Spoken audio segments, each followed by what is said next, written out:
Hello friends, स्वागत है आप सभी का आपके अपने यूट्यूब चैनल लर्निंग नीट पर। और जैसा कि आपको पता है कि आज 13 मई 2020 को सभी लोगों ने अपने अपने रिजल्ट्स जो है वो डाउनलोड कर लिए होंगे ऑफिशियल वेबसाइट से दोपहर को।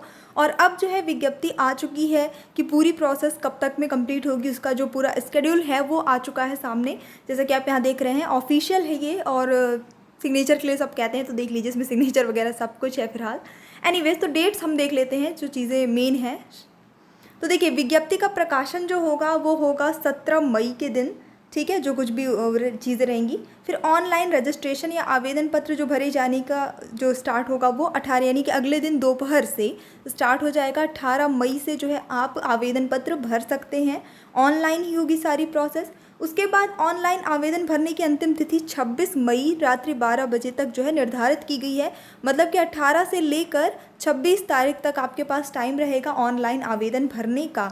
और आवेदन भरने के बाद महज 3 से 4 दिन के अंदर यानी प्राप्त जितने भी आवेदन पत्र हैं इनकी जांच करके और ऑनलाइन प्रोसेसिंग करके जो है सूची यानी कि एक तरह से कह सकते हैं कि मेरिट लिस्ट जो है वो दे दी जाएगी ऑनलाइन ही, और वहाँ से आप ऑनलाइन ही डाउनलोड कर सकते हैं 31 तारीख तक। और उसके बाद जनपदों में काउंसलिंग का आयोजन, जनपदों में नियुक्ति पत्र निर्गत जो किए जाने की तिथि निर्धारित की गई है वो की गई है 3 जून से लेकर 6 जून 2020 तक, यानी कि इन 3 से 4 दिनों के अंदर अंदर सारी प्रोसेस कंप्लीट हो जाएगी। तो कुल मिला के ये आपकी पूरी प्रक्रिया जो है वो 17 तारीख को तो प्रकाशन बस होगा। जो आपको करना है वो 18 तारीख से अपना काम स्टार्ट करना है, फॉर्म वगैरह भरने का, ये सारी चीज़ें।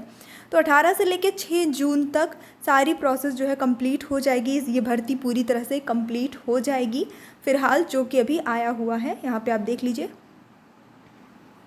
और ये ऑफिशियल है, तो कहीं ना कहीं आप सब अपने डॉक्यूमेंट्स जो है वो ज़रूर तैयार रखिए। अब डॉक्यूमेंट्स की बात आती है तो यहाँ पे 3 पॉइंट्स बहुत इंपॉर्टेंट हैं।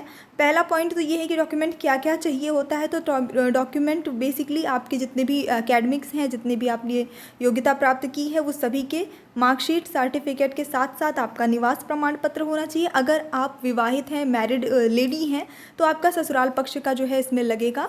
और ये ध्यान रखिएगा कि आपका जो भी निवास स्थान का जो प्रमाण पत्र है वो ऑनलाइन शो ज़रूर करना चाहिए। अगर जाति बनी है तो वो ऑनलाइन शो ज़रूर करना चाहिए, ठीक है, इस चीज़ का ध्यान रखिएगा। और बाकी आपने जो आईडी लगाई होगी अपना आवेदन करते वक्त, वो आईडी आपके पास होनी चाहिए।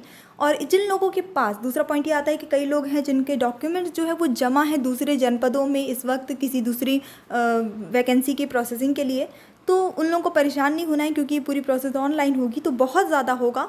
तो इसमें जो है आपका अगर अपलोड करने का ऑप्शन देता है तो आप फ़ोटो कॉपी या स्कैन कॉपी अपलोड कर सकते हैं। और अगर अपलोड करने का ऑप्शन नहीं देता है, वो जैसा फॉर्मेट आ जाता है फॉर्म का तभी पता चलेगा, तो फिर आपको उसकी भी ज़रूरत नहीं पड़ेगी, सिर्फ मार्क्स से काम चल जाएगा। लेकिन आपको ओरिजिनल डॉक्यूमेंट्स की ज़रूरत पड़ेगी जब आपकी काउंसलिंग होगी वेरिफिकेशन के लिए। जब डॉक्यूमेंट वेरिफिकेशन के लिए आपको जाना पड़ेगा तब जो है ये चीज़ पॉसिबल होगी। और जाहिर सी बात है कि सारी चीज़ें लॉकडाउन के बाद ही संभव होंगी कि आप जाकर और जमा कर पाएँ अपने ओरिजिनल डॉक्यूमेंट्स, क्योंकि ओरिजिनल तो आप ऑनलाइन अपलोड करेंगे नहीं, स्कैन कॉपी ही अपलोड कर सकते हैं।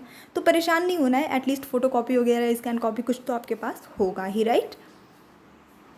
तो बस इतनी सी ये जानकारी थी। और अपने डॉक्यूमेंट्स जो हैं वो बिल्कुल फटाफट से रेडी कर लीजिए। और काफ़ी सारे लोग हैं जिनके गुणांक कम जा रहे हैं, पर परेशान मत होइए, 50% लोग हैं जो कम गुणांक वाले हैं। ऐसा नहीं है कि सिर्फ आप अकेले हैं या कोई कुछ परसेंट ही है कम में, बहुत लोग ज़्यादा में भी हैं, बहुत लोग कम में भी हैं। लेकिन जब फाइनल मेरिट आएगी तभी कुछ क्लियर हो सकेगा कि हाँ कितनी मेरिट जा रही है। तो अभी सिर्फ कयास ही लगाए जा रहे हैं और कयास हमेशा ज़्यादा से ज़्यादा हाईएस्ट में लगाने की कोशिश होती है। तो इसलिए अभी थोड़ा पॉजिटिव रहिए, प्रोसेस में चलते रहिए और फिर जो होगा देखा जाएगा। एनीवेज, तो बस इतनी सी जानकारी थी। आई जस्ट होप कि आपके लिए यूज़फुल रही होगी। आगे के अपडेट्स के लिए सब्सक्राइब करना मत भूलिएगा। So thanks for watching, bye bye.